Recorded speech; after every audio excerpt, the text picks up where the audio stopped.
So let's jump right into defining rhetorical criticism. So how are we going to fit these two pieces together, rhetoric and criticism? Obviously, it seems redundant to say rhetorical criticism is the criticism of rhetoric, but to understand at a base level how these two concepts fit together, we need to understand first what is rhetoric, and second, what is criticism, and then we can understand what does it mean to critique rhetoric, i.e., how do they fit together into this framework of rhetorical criticism. So rhetoric, what is rhetoric? We could have a whole class on what is rhetoric, but for the purposes of rhetorical criticism, we're going to use the definition provided in the text. So there are sort of three basic, fundamental, constitutive elements of rhetoric. Rhetoric is a human creation. So it's language, it's intentional. Communication happens outside of the human world. So like animals communicate, but non-human animals don't create rhetoric. So rhetoric is a human linguistic phenomenon. It's words that have meaning, essentially. And rhetoric is, the medium of rhetoric is symbols. So symbols are what sort of make up the material of rhetoric. It's a bunch of symbols together to, put together to mean something. So when I said like words that have meaning, words are symbols. They represent something outside of themselves rather than just being like a direct sign of something. Like a footprint is a sign that a person's there. The symbol, like the word tree, for example, is standing in for the actual presence of a tree. So symbols are the medium of rhetoric. Rhetoric is a symbol system. And I just want to also comment that symbols can be mediated like through public speaking, through writing, or through mediated communication such as television, broadcast, digital media. So there could be multiple forms of mediums that are helping to communicate that symbol system. So like I could be speaking right now, and then Zoom is the medium. So it's the medium is both symbols and the actual media of Zoom. And then finally, rhetoric is communication. The purpose of rhetoric is communication. So rhetoric, this goes back to number one, it's intentional. It's created by humans for the purpose of communicating. And some scholars would say that like persuasive communication would be the purpose of rhetoric. And there's debates within theories of rhetoric and communication about whether or not rhetoric should just be limited to persuasive communication, or if we could think of rhetoric as just more broadly as human communication with symbols. And we're going to go with the latter interpretation for the purpose of this class, which will help you all because we don't have to think of rhetoric as having very narrow confines. We can think of rhetoric as being like human communication more broadly.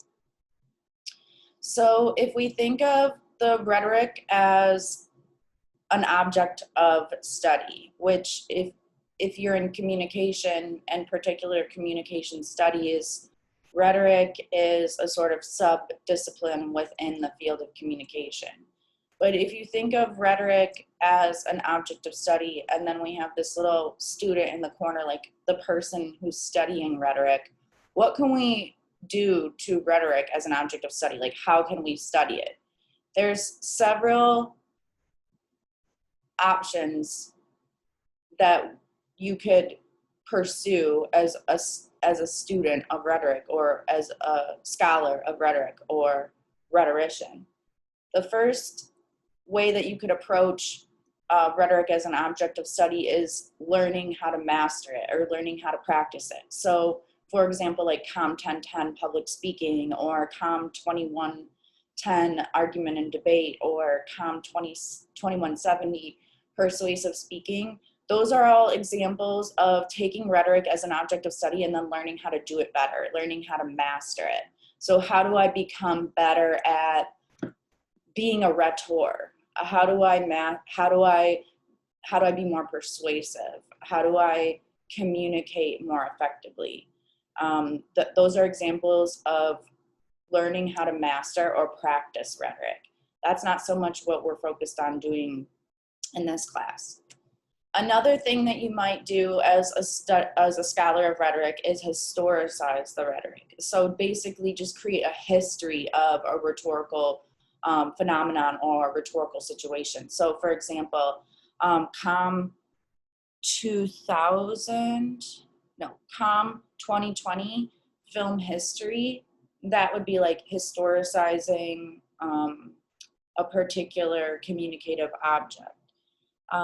Or for example, COM 2160 campaigns and social movements, one element of that class it's not a pure history class, so this would just be one element, but one element of that class would be like figuring out what was the rhetoric of a certain campaign, what was the rhetoric of a certain social movement. So sort of writing it down into the record. Or if you buy a book or a DVD, or an MP3, I guess these days, of somebody's greatest speeches, like Martin Luther King's greatest speeches or Malcolm X's greatest speeches or something. That's going to be a historical record of a rhetorical artifact.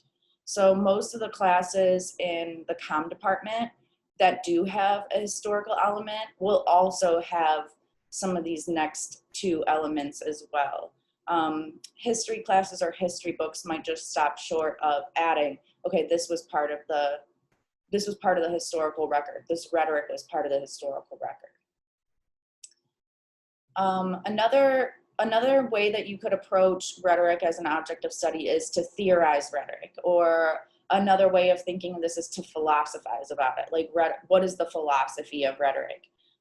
Even what we're doing now, like what is rhetoric, is theorizing rhetoric. So to theorize rhetoric, there would be some classes in the comm department, such as COM 2000, Intro to Communication Studies, COM 3400, Theories of Communication, or COM 3250, Organizational Communication, which is heavily focused on org-com theories. And then even like COM 4041 or COM 4150, Rhetoric in the Body and Communication and Conflict, there will probably be some theorization of rhetoric within there. But the final element, rhetorical criticism, or to criticize rhetoric, is also going to be present in a lot of these classes that both historicize and sort of theorize rhetoric, to critically evaluate and criticize rhetorical objects. So to criticize rhetoric, obviously we're here in rhetorical criticism, so you'll be doing some rhetorical criticism. There's also COM 3400, which is media analysis and criticism. And going back to the last slide, if you think of rhetoric as something that can be mediated, for example, like a TV show, a film, or a campaign, for example, you could think of media analysis and criticism and rhetorical criticism as being a similar methodology, because they'll have slightly different artifacts that they focus on, but the method of criticism sort of remains consistent.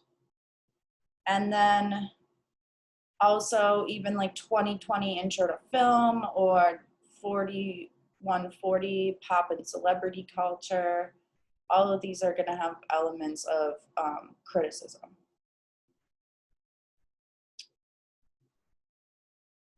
All right, so what is criticism? A few things about criticism that I wanted to sort of summarize, and this list is not taken directly from the text, but some of these like elements are mentioned in the text in FOSS chapter 1. Criticism is a qualitative method. It's not a quantitative method where you need to number crunch or use stats or SPSS. It's also not a class where there's one correct answer. Qualitative research, it's often inductive. It's organically done from your texts. Like you use the text to sort of guide your method rather than using a top-down formula that you apply in order to get the exact answer that your, like for example, your professor or your audience of your criticism is looking for. So there's not a yes/no answer to criticism.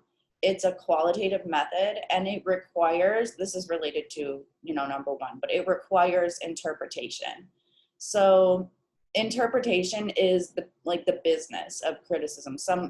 We'll talk about this later, but some of you might have heard the term hermeneutics, which is like a practice of interpreting.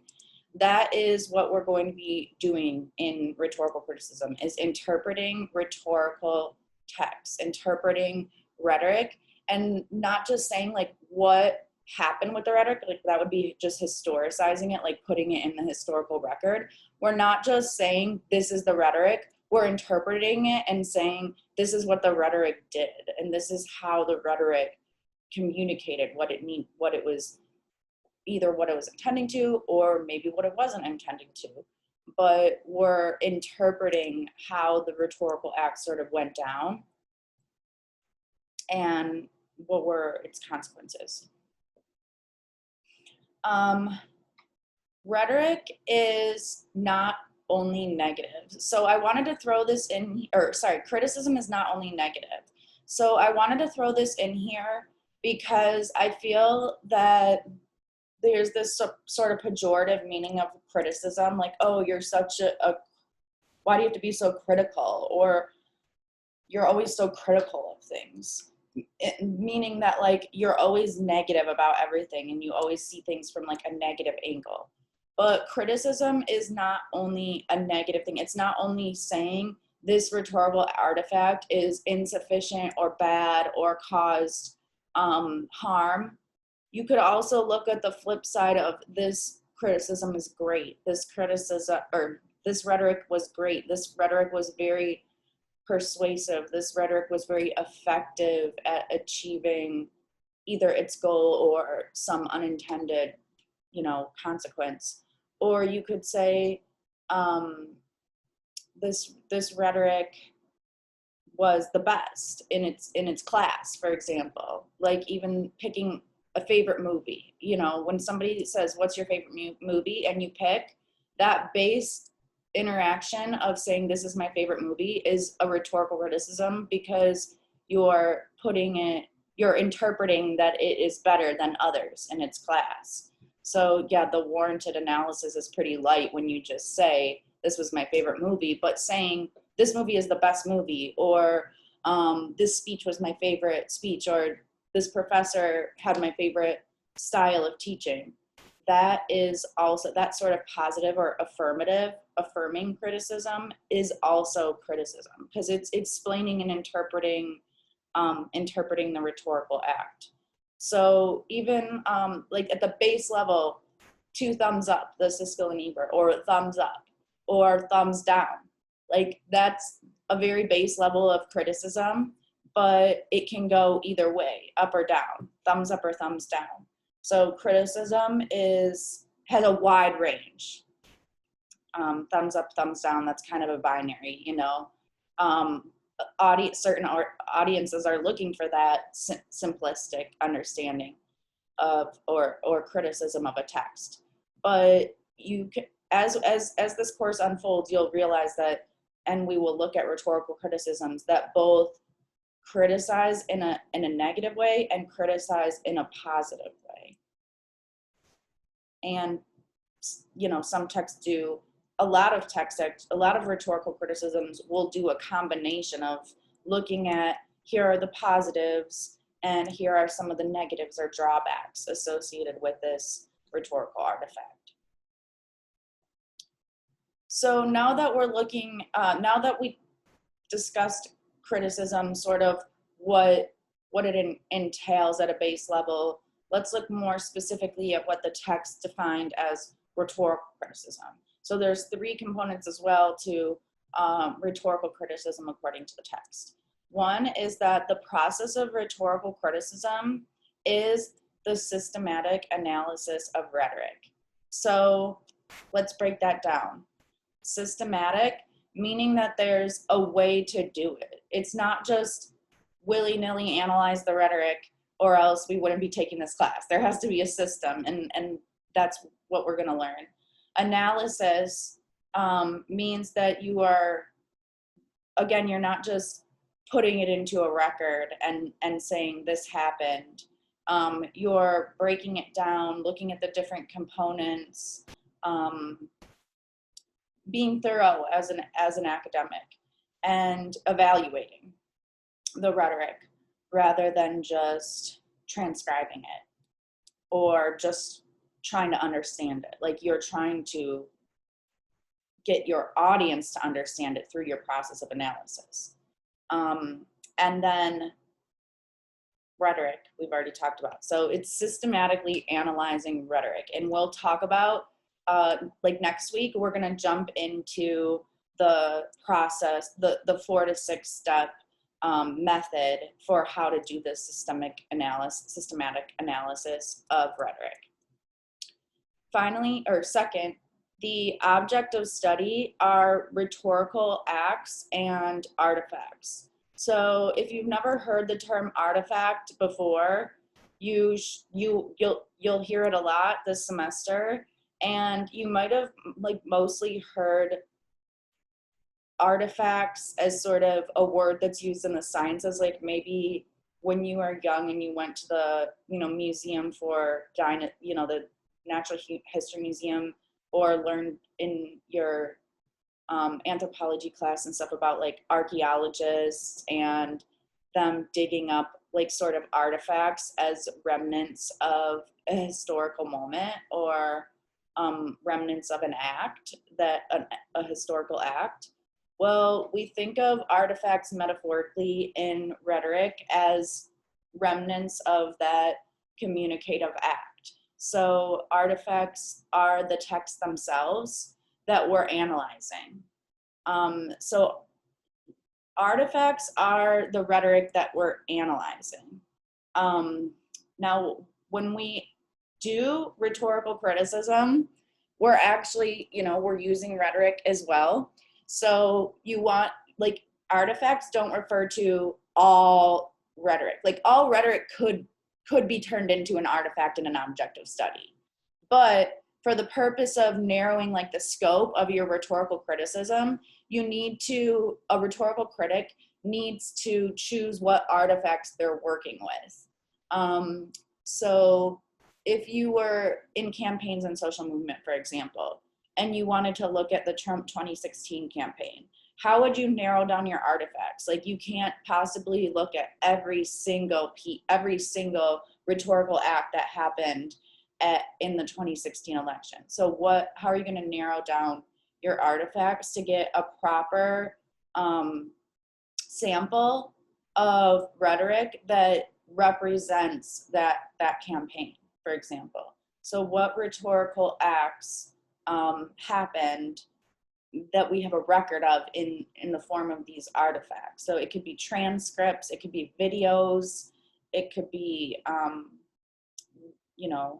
written YouTube videos, Twitter, YouTube, the White House website, records of campaign ads in newspapers.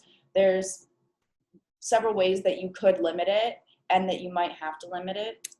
And we will talk more about, the process of choosing artifacts for rhetorical analysis, but you should just know for now that the object of our study when we do rhetorical criticism is rhetoric, but in order to make that a manageable thing to study, because you can't study all of rhetoric, you have to choose, or even all of one rhetorical phenomenon. It's always infinitely regressive. You have to be able to narrow it in and find some artifacts that you can focus on. All right, and then the purpose of rhetorical criticism is understanding communication. So the purpose of doing rhetorical criticism is to shed light on a communicative phenomenon and help your audience understand it. So earlier in the process, when I said systematic analysis of rhetoric, it's not just understanding what happened in the sense of, oh, we need to put this on the historical record, this happened, now we understand that it happened, like how a historian might approach it, but we need to understand how the rhetoric happened, not just understanding that the rhetoric happened. So the purpose is to understand how rhetoric influences society. How does rhetoric impact, how does human communication, i.e. rhetoric, impact human society, is sort of the broader significant question that rhetorical criticism gets to. And the source for the information I just covered was your required reading for week 1, which was Foss, Rhetorical Criticism, Exploration and Practice, Chapter 1. And the textbook, all of the chapters and all of the textbooks that we'll be working with this year were relatively expensive, and I didn't want to just focus on one textbook. So I made PDF copies of the chapters for you all that we'll be using. This is the first book, Rhetorical Criticism, Exploration and Practice, that we will be using. So make sure to check that out. And I just want to emphasize that these lectures are made to supplement, not substitute, the required reading assignments. So if you are confused about one of the things that I said in one of the slides, go back to the reading before you ask me for clarification, because you are responsible for the required readings and the lectures. So for example, this lecture or this chapter is only 6 pages. So I'm not trying to deter conversation. I'm definitely open to having questions and conversations as a spin-off to this and any lecture in the synchronous sessions. But what I will get frustrated is if you consistently come to synchronous sessions to ask me to talk more about what's on the PowerPoint slides, but it's clear that you haven't even opened the required reading at all, and you just want me to basically explain the required reading to you when it's already there. So if there's a part of a PowerPoint presentation, especially if it's covering material from a book, and then you're a little bit you want some more detail, go make sure that you're going to the book to get that, to get that detail. And then if you're still confused, or if you still have questions, or you just want to talk, or you have an idea for how this relates to another project that you were thinking on or working on, all of that, I'm happy to talk to you about. But I'm not, the synchronous sessions are not, and same thing with these asynchronous lectures, they're not just to teach you every single thing you need to know from the book. College students need to read because that's, you know, part of having that next level of education. I know that a lot of, you know, with the pandemic, a lot of us get screen fatigue. You might want to print your articles so you can have some time to read away from your screen. But my suggestion is remember to keep up with your weekly assignments and not just to try to cram all the reading right before the exam or right before an assignment.